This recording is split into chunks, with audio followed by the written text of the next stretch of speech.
Assalamualaikum, selamat malam semua. Okay, so jom malam ni Kak Izzah nak share dengan korang tips macam mana kita nak buat copywriting.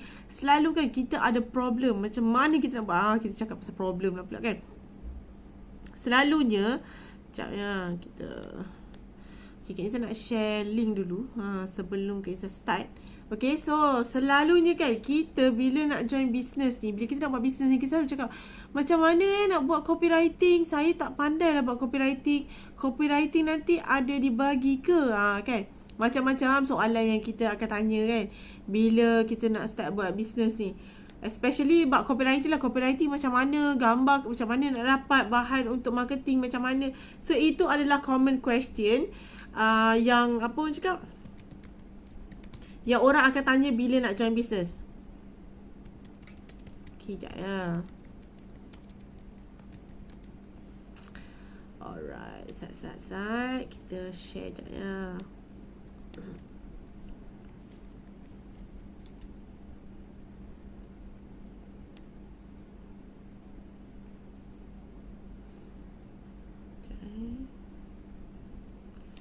Okay. Alright.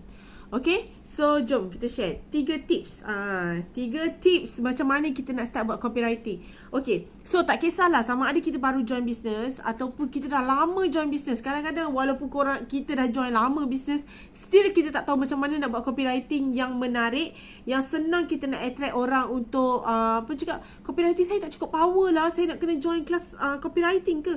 Kadang-kadang ada setengah orang rasa macam tu, sebab dia rasa dia perlukan ilmu lebih untuk belajar buat copywriting. Okay, so jom sebelum Kak Izzah share, Kak Izzah sambung sharing. Kak Izzah nak share tips dengan korang ni. Tolong share dulu live Kak Izzah ni, so that lagi ramai orang dapat manfaat. Korang share lah dekat grup korang ke, dekat wall korang ke, suka hatilah. Okay, so supaya lebih ramai dapat manfaat malam ni daripada tips yang Kak Izzah nak share. Okay, alright, so jom. Okay, so jom Kak Izzah start. Nak buat copywriting ni, macam Kak Izzah cakap tadi, tak kisah kita baru join ke, kita dah lama join ke, semua orang dia akan rasa macam ada ketakutan untuk buat copywriting. Dia akan rasa copywriting dia tak cukup power. Dia akan rasa copywriting dia tak cukup orang cakap gitu kan. Tapi sebenarnya nak buat copywriting ni tak susah. Kita hanya perlukan 3 benda sahaja dalam nak buat copywriting ni. Okay, 3 benda je, 3 point sahaja. Okay, yang first kali of course kena ada intro. Intro ni apa? Intro ni contoh macam promosi sempurna raya, surprise delivery khas untuk yang tersayang. Contoh, itu adalah tajuk supaya orang sekali nampak caption tu, dia terus macam terberhenti dan nak pandang. Tapi korang kena tahu, bila kita nak buat caption tajuk macam tu, jangan cakap overacting sangat lah. Janganlah over sangat sampai macam contohnya macam beli jualan jatuh gaung ke, beli sebelum parah ke. So benda tu macam tak best sangat lah sebenarnya kan. Dia macam terover sangat pula kita punya tajuk atas tu kan. Macam berita tergempar, promosi akhir tahun, macam tu kan. Setengah orang buat, yes, orang akan macam apa benda yang tergempar ni. So dia akan jadi tanda tanya. It's okay, tapi janganlah sampai overclaim sangat tajuk dia. Okay, so first kali kena ada tajuk. Okay, kedua adalah isi dalam copywriting. Isi dalam copywriting ni sangat penting, sebab orang nak tahu apa benda yang kita tengah jual, apa kelebihan dia, apa yang best, kenapa nak kena beli. So dekat dalam isi, and make sure isi ni tak payahlah nak sampai 10 kajang muka surat. It's okay, short and simple pun boleh. Janji dia atraktif, and then mungkin sedikit info sudah cukup, asalkan orang baca, orang faham, and orang rasa macam menarik untuk beli. Okay, so benda first kali, isi ni adalah kat mana ramai kita yang start nak buat. Okay, kalau macam tajuk tu siapa-siapa boleh reka kan, tajuk macam mana walaupun simple ke. Warga, khas untuk warga KL hari ni sahaja, ada promosi, macam tu pun boleh. Itu dah tajuk. Okay, part isi. Isi ni ramai orang dia macam rasa macam payah je nak buat tang isi ni. Sebab apa? Sebab dia tak ada keyakinan nak buat. Okay, Kak Izzah bagi tips macam mana kita nak buat isi untuk satu-satu copywriting tu menarik. First kali, benda paling penting, kita kena kenal produk kita. Kita kena kenal produk kita. Which is, apa maksud dia? Kenalah tahu produk knowledge. Takkanlah korang jual produk tu korang tak tahu apa benda. Contoh, katalah Kak Izzah jual lipstick. Okay, contoh Kak Izzah jual lipstick. Takkanlah Kak Izzah tak tahu bahan lipstick ni apa, warna dia apa, ada berapa, jual satu ke satu set, apa datang, free gift yang datang. So, kita kena tahulah, and first kita kena tahu apa produk yang kita jual. Yang kita nak promote ni produk apa. Yang kita nak promote ni produk apa. Contoh Kak Izzah ada set buff. Kak Izzah nak promote ni, nak buat copywriting untuk set ni. Tapi Kak Izzah tak tahu pun apa benda dekat dalam botol-botol ni. Boleh ke kita nak create copywriting? Of course tak boleh, sebab kita tak tahu apa benda yang kita sedang jual. Okay, so of course kita kena kenal produk. Kena tahu produk ni dia datang dengan apa. Okay, box cantik. Ada scrub, ada lotion dan ada pencuci muka. And kita bagi free gift brush ni. Kan, apa panggil, brush ke sponge ke. Macam tu lah. Okay, so kena tahu. Dia datang dalam kotak. Bau dia apa. Okay, contoh yang macam ni, dia of course nampak tak gambar rose banyak, ada bau bunga rose. And scrub dia. So, first kita kena tahu produk. Of course, korang kena kaji lah produk tu. Kalau contoh macam, saya baru join, saya belum berkemampuan nak beli item ni untuk cuba. It's okay. It's okay. Korang boleh baca product knowledge. Tak kisah bisnes apa yang korang join. Of course, leader-leader ataupun company ada provide product knowledge untuk setiap item. Dia mesti akan ada penerangan kan produk ni apa konten dia. Mungkin dia ada bagi video ke tentang produk, mungkin ada testimoni ke. Korang study lah daripada situ. Kita nak jadi business owner, kita nak buat business, kita kenalah ambil tahu produk yang kita nak jual. Okay, contoh dekat dalam Mamasab, yes, kita ada banyak testimoni, kita ada banyak video yang leader-leader semua share tentang produk yang Mamasab ada. Even korang boleh tanya dekat dalam group juga. Kalau kata tak sure produk tu macam mana, just tanya dekat dalam group. Ramai boleh share ilmu, ramai boleh share tips. Kadang-kadang kita tak berkesempatan nak beli lagi kan. So kita tak tahu, just tanya. Siapa-siapa yang dah cuba, of course akan boleh bantu korang untuk explain. So kat situ korang boleh belajar, korang boleh cuba imagine, and senang untuk korang tahu tentang produk. Okay, itu satu. So kena tahu tentang produk. Of course product knowledge lah paling penting. Okay, yang kedua, jika berkemampuan, cuba dulu produk tu. Cuba dulu produk tu. So, kadang-kadang setengah orang, dia setakat membaca, setakat melihat, dia tak boleh betul-betul nak feel. Tapi bila dia cuba, baru dia tahu macam mana rasa ke, macam mana tekstur ke, macam mana efek dia ke, bau dia macam mana ke. So, nak kena test dulu, baru dapat feel lebih. Yes, itu betul. Tapi it's okay untuk permulaan. Kita tak mampu nak beli, nak cuba dulu. It's okay. Just belajar daripada video-video. Kak Izzah pun macam tu. Masa awal-awal join dulu, kita tak mampu lagi nak beli kek ke, kita tak mampu lagi nak beli produk untuk cuba sendiri supaya kita dapat bagi testimoni kita sendiri. It's okay. Kak Izzah pun belajar daripada video-video leader, daripada product knowledge, ilmu-ilmu semua, testimoni kat situ. Kak Izzah dah boleh start imagine macam mana rasa dia, macam mana cara nak guna dia, macam mana efek dia. Kita boleh baca daripada testimoni. Okay? So, kena tahu product knowledge, kena cuba. So, daripada situ, tulis daripada hati. Bila dah ada dua ni, yang ketiga tulis daripada hati. Itu untuk isi sahaja. Okay, contoh, katalah yang ni, set buff ni, Kak Izzah belum cuba lagi Kak Izzah terus terang Kak Izzah belum cuba lagi set buff ni. Tapi, apa yang Kak Izzah boleh cakap, macam contoh isi kan, Kak Izzah boleh cakap,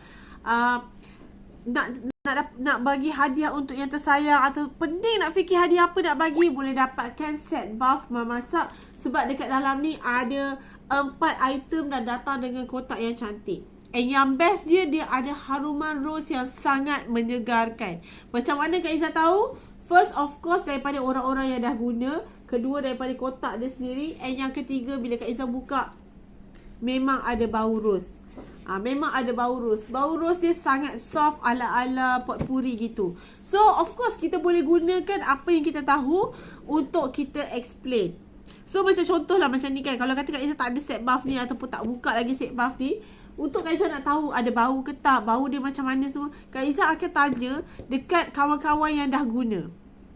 Apa dia punya feel lepas pakai, rasa fresh ke tak, bau apa, scrub dia lembut ke tak, lotion dia macam mana tekstur.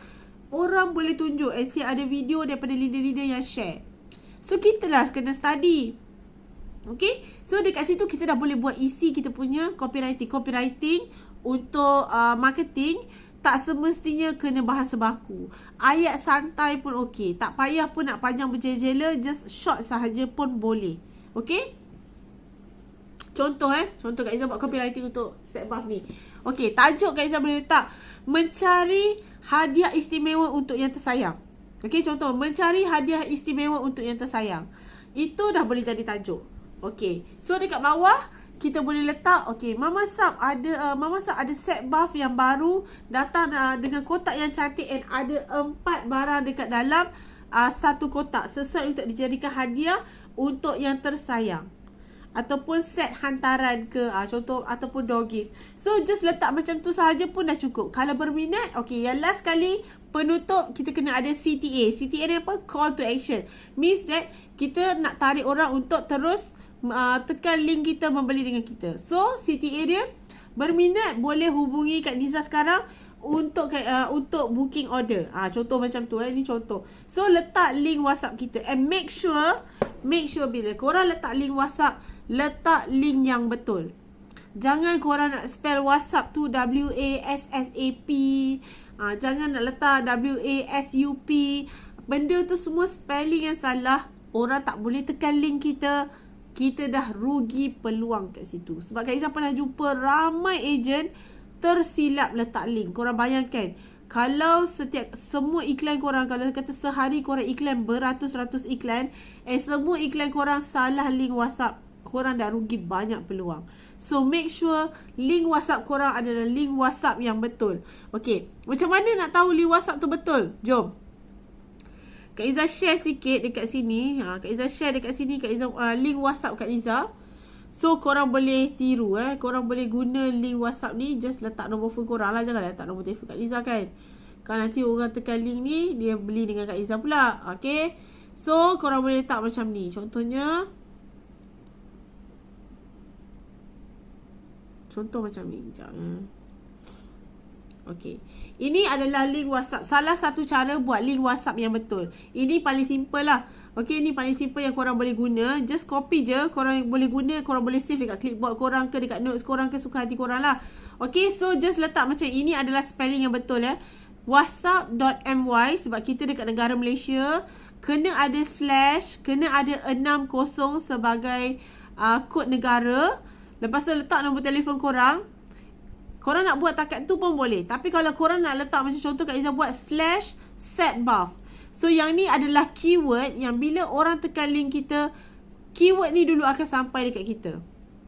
Bila keyword ni sampai dekat kita, automatic kita tahu customer nak order item apa. Yang keyword ni sebenarnya untuk memudahkan kita lah, supaya kita tahu. Kadang-kadang kan kita jual banyak produk. Kita ada macam Kak Izzah jual kek, jual set surprise delivery, jual set buff, jual kosmetik, jual towel. So kadang-kadang kita nak memudahkan kita letak kod.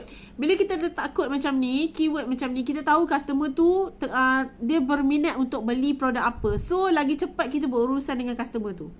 Kalau kita tak letak keyword, kadang-kadang customer just PM kita, kita nak tanya dia pula dia nak produk apa. Satgi nanti dia pula macam bengang pula, aku dah tekan link kau tanya aku nak produk apa. So daripada kita nak bagi customer tu macam annoying, nak tanya 2-3 kali soalan, so kita just letak je keyword senang. Customer tu tekan link, kita dah tahu dah, okay, nak fokus item apa. So kita senang nak fokus untuk promote item yang dia tekan link tu. And lepas tu barulah kita nak upsell produk-produk lain ke, boleh. Okay, so itu je, itu yang korang kena tahu. Dalam copywriting ada 3 step. First kena ada tajuk, ada isi dan ada call to action, which is link WhatsApp untuk customer terus membeli dengan kita. And untuk buat isi, kita kena tahu tentang produk. Kalau boleh kita kena guna produk tu supaya kita boleh feel. And yang ketiga, tulis daripada hati. Itu je sebenarnya. Tak payahlah korang nak pening-pening sangat kan. Nak copywriting kena skema ke, kena ada berapa perenggan, kena ada berapa patah perkataan, kena 3 kajang muka surat ke. Tak payah nak fikir semua tu. Dia simple sahaja. Kadang-kadang Short and sweet is lebih senang nak tarik perhatian orang daripada panjang. Okey, ada setengah orang, mungkin ada setengah produk tu dia perlukan penerangan yang panjang sebab nak cerita tentang orang cakap keseluruhan tentang produk. So bergantung yang mana yang sesuai. Tapi kalau kata kita nak nampak catchy, kita nak timbulkan interest dekat customer tu untuk tanya kita lebih, so just buat short and simple. Bila customer PM kita boleh explain dengan lebih detail. Kan lebih best macam tu. Sebab kadang-kadang tak semua orang suka baca copywriting yang panjang lebar. Hanya aku nak beli sabun, kenapa aku nak kena baca cerita panjang-panjang ni? Sebab kadang-kadang Kak Izzah macam Kak Izzah pernah lah juga kan, macam berminat dengan satu produk ni, tapi nak cari link WhatsApp dia dah kena tekan more, lain-lain tak jumpa link WhatsApp. Aku dah bengang dah.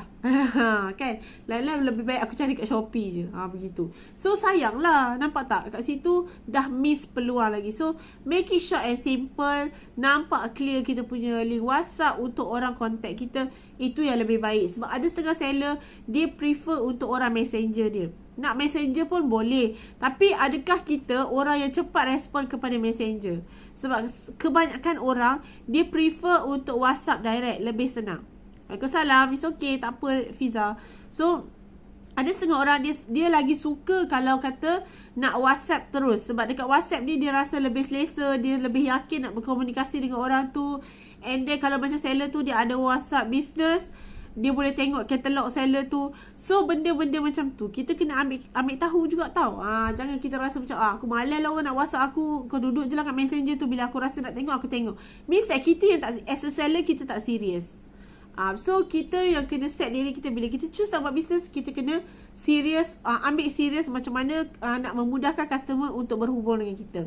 Okay, so sebelum Kak Izzah dah terlari daripada topik lebih jauh, so itu je Kak Izzah nak share malam ni. Okay, 3 tips untuk buat copywriting. Just recap sikit lah. 3 tips untuk buat copywriting. Kena ada tajuk, ada isi dan juga ada penutup, which is call to action untuk customer contact kita. And macam mana nak buat isi yang menarik. Just make sure kita kenal produk kita, kita dah try produk, dan juga tulis daripada hati. Okay, tulis daripada hati, itu lagi best.